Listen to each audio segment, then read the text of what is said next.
Well, the big thing is stop the spending, limited government, and really focus on the issues that the people want. The other thing is we the people.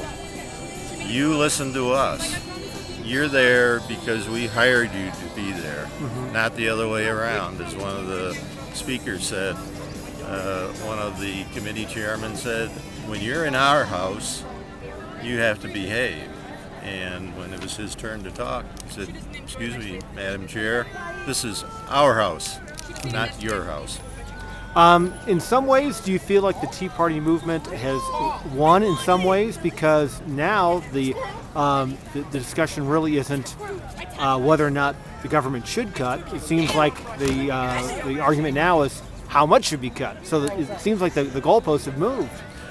They have moved, but we have just taken a baby step.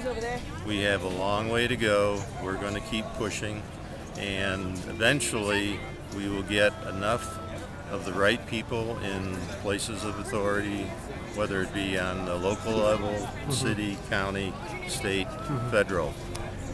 What about the corporations that don't pay a whole lot of taxes? Like, for example, GE, just like about a month ago it came out, they paid zero tax. Right. What's the Tea Party position on that? We don't really have a position. My own personal opinion is that says we have a tax structure that is out of whack with reality.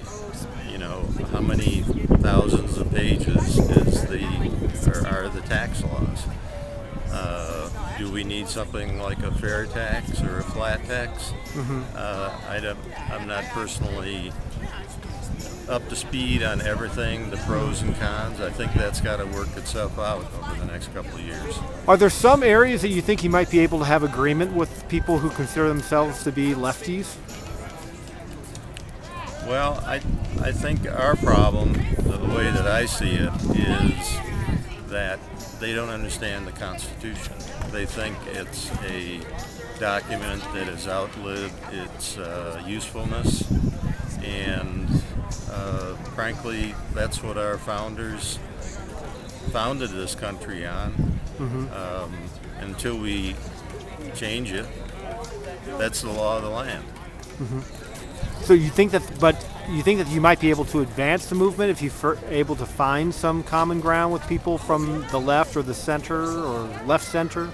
That's been our problem in the past. As you've heard one of the speakers say, that, we should try to work together and accommodate. That's been the problem. We've always been the ones to give up a little here, to give up a little there. They don't compromise. They go at it like it's a military campaign. You don't go into a military campaign to compromise. You go in to win. And unfortunately, the conservatives, the Republican, there are some conservative Democrats, they get wound up in that, we have to compromise.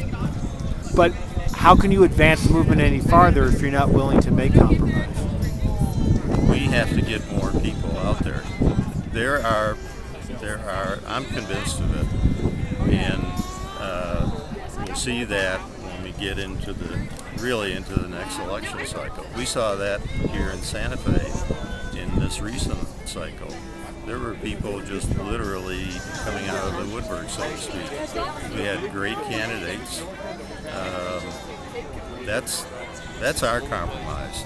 We want to win.